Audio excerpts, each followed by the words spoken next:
அனைவருக்கும் வணக்கங்க. நாங்கள் ஜோதிட விதிகள்லாம் கொஞ்சம் சொல்கிறேங்க. அதை முக்கியமான பாயிண்ட்ஸ் எடுத்துக்க வச்சுக்கோங்க. ஸ்டூடெண்ட்டுக்கு இதுக்கு ரொம்ப உதவியாக இருக்குங்க. தேவையில்லாதையும் விட்டுருங்க. இப்போ லக்னாதிபதி லக்கணத்திலிருந்து 12ஆம் இடத்துல பார்த்துக்கோங்க. லக்கணத்திலிருந்து 12ஆம் வீட்டில் என்னன்னீங்கன்னா 12வது வீட்டில் எத்தனை கிரகம் இருக்குதுன்னு எண்ணி பாருங்கள். லக்கணத்தில் அது எத்தனை கிரகம் இருக்குதுங்களா அத்தனை பேர் ஜாதகருக்கு பாரந்தாங்க, பாரமாக தான் இருப்பாங்க. 12ஆம் இடத்துல வெறும் கட்டமாக இருந்ததுன்னா எந்த கிரகங்களும் இல்லைன்னா அவர் ஜாலி தாங்க. ஆனால் 12ஆம் இடத்துல ஏதாவது ஒரு கிரகம் இருந்தால் கூட ஒருத்தருனால பாரமாக இருக்கும், 2 கிரகம் இருந்தால் 2 பேர்த்தினால அவருக்கு பாரம் இருக்குங்க. இதுதாங்க உண்மையான நியதி. இதுதான். அடுத்தது லக்கணத்தில் லக்கணத்துக்கு 2ல் எத்தனை கிரகம் இருந்ததா, 2ஆம் இடத்துலைங்க லக்கணத்துக்கு 2ஆம் இடத்துல எத்தனை கிரகம் இருக்குதா அத்தனை பேர் லக்கணக்காரனுக்கு உதவி செய்வாங்க, ஜாதகருக்கு உதவி செய்வாங்க. 2ல் இருக்கிறது நல்லதுங்க, 12ல் மோசங்க. எத்தனை கிரகம் இருந்தாலும் பாருந்தாங்க 12ஆம் இடத்துல. 2ஆம் இடத்துல இருக்கிறது சுபங்க. புரிஞ்சிட்டிங்களா? சரி, இது ஒரு பாயிண்ட்டு. 11ஆம் அதிபதி 11 லக்னாதிபதி நின்றுச்சுனாங்க. 11ல் போய் லக்னாதிபதி நிற்கணுங்க. லக்கணாதிபதி ஒரு செவ்வாயின்னு வச்சுக்கோங்க. அது லக்கணாதிபதி லக்கணம் இருக்கிறதுலேருந்து எண்ணிட்டு போகணுன்னு வச்சுக்கோங்களேன். 11ஆம் வீட்டில் லக்கணாதிபதி போய் நிற்கணும். இந்த லக்கணத்தினுடைய அதிபதி 11ஆம் வீட்டில் இருந்துன்னா பலருடைய நட்பையெல்லாம் அவர் எதிர்பார்த்து போய் ஃப்ரெண்டை தானாக பிடிச்சிக்குவாருங்க. லாபம் கருதி நட்புக்களை உருவாக்கிவாருங்க. சுயநலம் அதில் இருக்குன்னு வச்சுக்கோங்களேன்.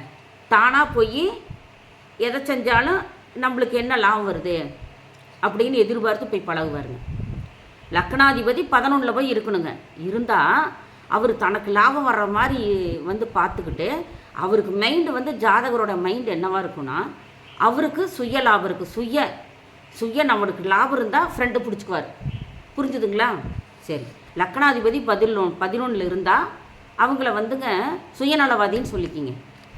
லக்னாதிபதி 10ல் நின்றுச்சுன்னா 10ல் போய் தொழில் ஸ்தானத்தில் லக்னாதிபதி நின்றுச்சுன்னா பேர், பட்டம், பதவி, புகழ் எல்லாம் தேடிட்டு அலைஞ்சிக்கிட்டு இருப்பாருங்க.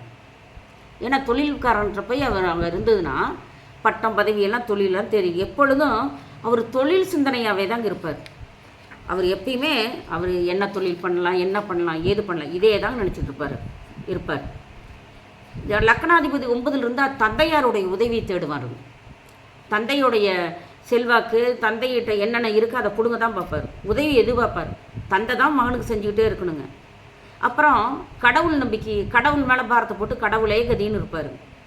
திருத்தல யாத்திரைக்கெல்லாம் போயிட்டு வருவார். அப்போவாது நம்மளுக்கு ஒரு இதாக இருக்குன்னு தர்ம காரியம் கொஞ்சம் செய்வாருங்க. ஆன்மீகத்தில் சூட்சமத்தை கண்டுபிடிச்சி அதன் வழியே போவாருங்க. மனைவியில் ரொம்ப பாசமாக இருப்பார். மனைவியோட தங்கச்சிக்கிட்டே இன்னும் பாசமாக இருப்பாருங்க. அப்போ புரிஞ்சுக்குங்க. ஜாதகரான தாய் மேலே வெறுப்பாக தாங்க இருப்பார். கொஞ்சம் வெறுப்பு. தந்தை மேலே தான் பாசமாக இருப்பார்.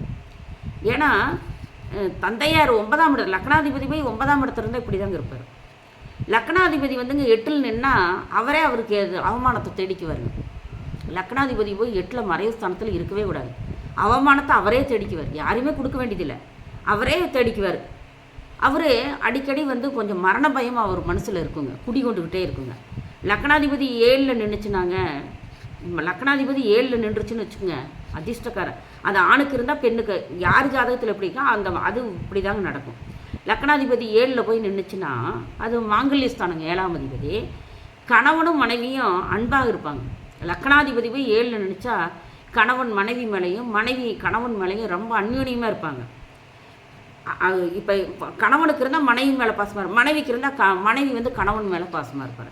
அப்படியே 7ல் லக்னாதிபதி இருந்தால் கணவனுக்கு ஜாதகத்தில் இருந்தால் மனைவியோடவே இருக்கணும், எங்கே போனாலும் மனைவி கூட்டிகிட்டு போகணும், எங்கே மனைவி பக்கத்துலேயே இருக்கணும்னு நினைப்பார். அதே மாதிரி கணவனுக்கு இருந்தால் கணவன் அப்படி நினைப்பார், ஆப்போசிட் அப்படி நினச்சிக்கோங்க. இப்படி தான் இருக்கும். அந்த ஜாதகருக்கு ஆணுக்கு இருந்தாலும் பெண்ணுக்கு இருந்தால் இளமையிலேயே திருமணம் சீக்கிரம் நடந்துருங்க. இளமையிலேயே சீக்கிரமாக திருமணம் நடந்துருங்க.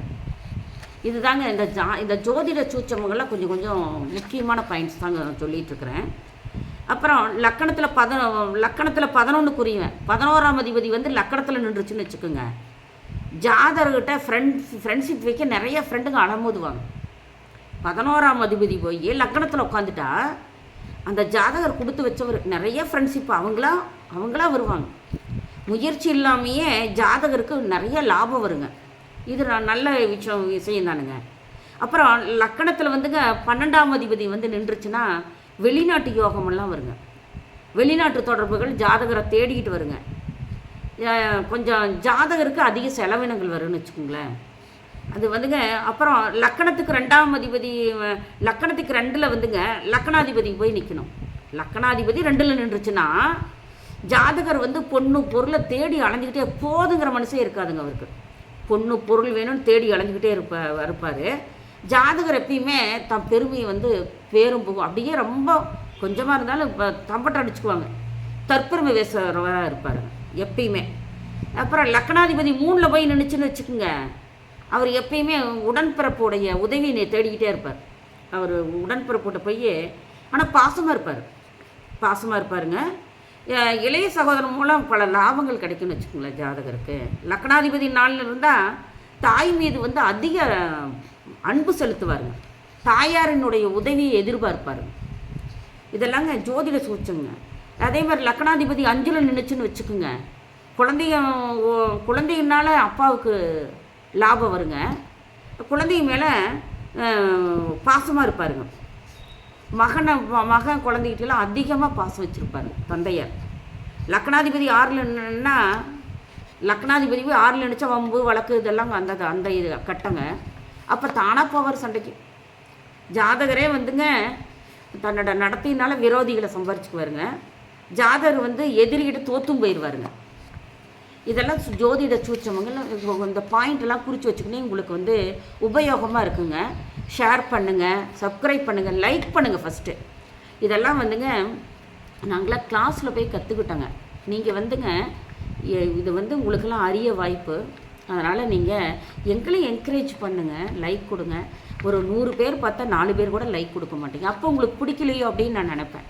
சரி நம்ம சொல்கிறத கட் பண்ணிக்கலாம், சரி நம்ம அமைதியாக இருந்துக்கலாம் அப்படின்னு கூட ஒரு நிமிஷம் தோணுங்க மனசில். கேட்குறீங்களா, பயனுள்ள விஷயங்கள் சொல்கிறாங்களா, யாருக்குமே ஒரு சின்ன உதவி. அது என்னென்னா லைக் ஒரு இப்படி தொடர்றதில் என்னங்க ஆயிரும். அது எங்களுக்கு என்கரேஜாக இருக்குங்க. நன்றி, சுகம்.